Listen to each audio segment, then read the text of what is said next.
wound in a sacred geometry designed by Marco Rodin. Jamie Burdiff was able to produce a very simple ring-shaped toroidal transformer that he puts 2 amps of power and just 2 or 3 volts, 2.5 volts, and he's able to produce 200 amps with the same voltage in the core. That is 200, almost 100 times over unity. And you're going to actually see this. He's going to show you the electronic meters.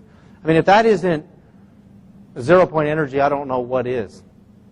I mean, and these are the kind of parts, components that we're going to use in building this flying saucer if we can actually get the funding to do it. So we're looking at... Hi everybody, this is Jamie Burdiff.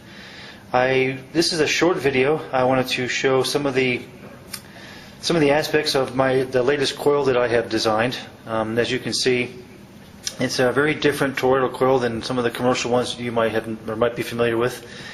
This is a very specific design of mine where I incorporate different geometric shapes. Well, repeating geometric shapes in this coil. It's a bifilar coil.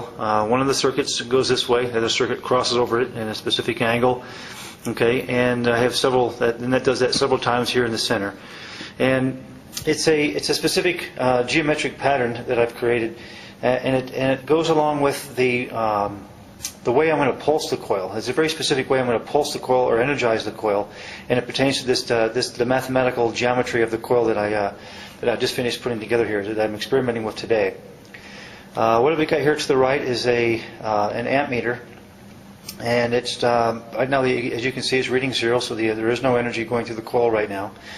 There are my 4 leads coming off of my amplifier, my left and right, positive and negative. Okay, and the amplifier is then hooked up to my laptop, and the laptop is what I'm going to be using to pulse the coil with. It has the frequency and the very specific way that I'm going to pulse this coil that I've developed in the laptop. So and then this meter here is what I'm going to use to show you what the amplification of energy is around the poloidal diameter of this coil, which is this way. All right, so let's get started. Let me get this energized. Okay, so now we're drawing roughly 1.5 amps coming into the coil. Now let's see what we've got around the diameter. Looking at 212 amps. Okay, as you can see, let me show you the settings I got here. As you can see, I've got it set at 600 amps. It's a Fluke 32 meter, very good, high quality meter. It's set at 600 amps. All right, we're reading 212. Okay, so that's roughly what 116 or so times energy amplification. So we got 1.6 amps going in, and 210, 212 in the center of the coil. That's a very significant energy amplification. One of the other things I wanted to show you, let me get this out of the way. What I have here is a 1-inch neodymium sphere magnet. It's a grade N42, and when I stick it in the middle of the coil, it starts to spin, but not only spins, but it actually, the magnetic field holds it very tightly to the center of the coil. Okay, I can wobble it around a little bit, but it's essentially levitating in the center of the coil very powerfully. I can turn this thing around and it won't fall out. It's a very strong magnetic field. Alrighty, well, that was all I wanted to show. Thank you for watching. I mean, that just blows my mind, because we're talking about the only difference between Jamie's toroidal ring-shaped coil and traditional transformers is the geometry in which he's wound it with. The sacred geometry in which he's wound it with. And he's also running his electric current. He purifies his current, which is a proprietary part of the invention. And he runs it counterclockwise, clockwise and counterclockwise, just like everything we've been looking at since last year and this year. And it's a very simple math formula. Volts times amps equals watts, and watts is the total energy burned. A lot of free energy devices or zero-point energy devices, you see an increase in voltage, which is just your flow potential or your electric potential energy or your actual flow of energy. And amperage is the amount of energy. So Jamie's volts stayed the same. His amps went up over 100 times. So if you do the math, volt times amps equals watts. Clearly, it is not. It is clearly producing a huge amount of energy. So I sent, Jamie's videos to Boyd Bushman, and I said, Jamie can put in, 2 amps and get 180 out, because he was up to 180 at that point. And he's been using my differentials and read my paper, and he's been able to make a lot of improvements. In fact, we're going to be using some better, more exotic materials for the core of his donut, very similar to the pendants I have at my table. How many people have either worn or seen the pendants where you see your body electricity goes into the coil, it's toroidal, and you wear it. It's just using your body electricity, and there's a huge increase in energy. I'll show you a little schematic of that in a few minutes. So the point is, it's the geometry in which the energy flows which causes the huge increase in energy, massive increase of energy. So if we look at this kind of technology and we look at the blueprints we just showed you, it's fairly clear that different people are getting different pieces of the puzzle. I'm looking at what Boyd Bushman showed us at Lockheed Martin about the opposing magnetic fields. I'm looking at Jeff Willey's UFO, where I can see right through the middle, and I can see, because of the concave coils, I can recycle the energy instead of throwing it all away. And we're seeing the crop circle blueprints are giving us a clean, very, very clean schematic of how to make this work.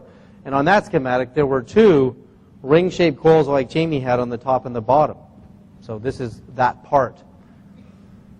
So I really believe we're there. We're really there. We can build it. All we need is somebody who loves flying, who loves to go into the air, like Richard Branson, or somebody who wants to send civilians into space to do this. It's not that expensive. It's not billions of dollars or anything like that, or even hundreds of millions. And so we can actually do this. Now, last year, I opened up my lecture with my discovery on differentials, the hidden harmonic codes of the universe. And I told you what zero-point energy really means. What does it mean? It means that in the void of space, at a temperature of absolute 0, which is actually colder than space itself. Space is minus 273 degrees Kelvin, and then you go to absolute 0, which is down in the minus 400 range. So at that level, with absolutely no temperature, it was believed by Einstein and his colleagues that if there's no temperature, there's no energy in this absolute 0 place in the universe. Because most energy formulas convert either mass and heat into motion, or electromagnetism, which is also heat, into energy. So if there's no heat, there can't be any energy. And Einstein and Max Planck fought with each other for about 10 years, and eventually Einstein agreed the void of space was supercharged with energy at the 0-point level. And at the 0-point level, there are very, very high frequency fluctuations. So high in frequency that it's literally beyond the highest frequency energy domains we currently understand today. See, basically, if we look at radio waves, say maybe oscillating at a diameter this big, right, the longer the orbit of the wave, the lower the amount of energy it contains. And then by the time you get to red, the color red, you might be here, and then blue here. You see what I'm saying? The higher the frequency of the oscillation of the wave, there's more energy there. So a blue photon, blue light, has more energy in it than red, and red has more energy than radio waves and microwaves. And then you eventually get to ultraviolet, which has more energy than blue and violet, and then you eventually get to X-rays and gamma rays. And gamma rays have, and 10-second gamma ray bursts will release more energy than our sun will in its multi-billion-year lifetime. So when you're talking about the 0-point field, you eventually reach places beyond the gamma ray spectrum. How many people here saw my part 1 of quantum communication that was shown at the film festival here? William Tiller at Stanford proposes that subtle energy, and subtle is really not the right word in my opinion, because it's not weak and subtle, vibrates higher in frequency than the gamma ray spectrum. Consciousness does.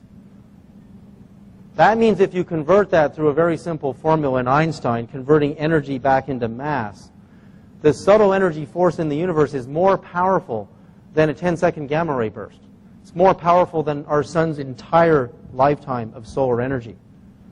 And this force can actually be accessed by the power of the mind itself. And then I told you how differentials work, how you need differentials, harmonic differentials, to pull energy out of the 0-point field and bring it into our space. Imagine a sunny day in Arizona and there's no wind. and it's 100 degrees outside, and all of a sudden a cloud comes over and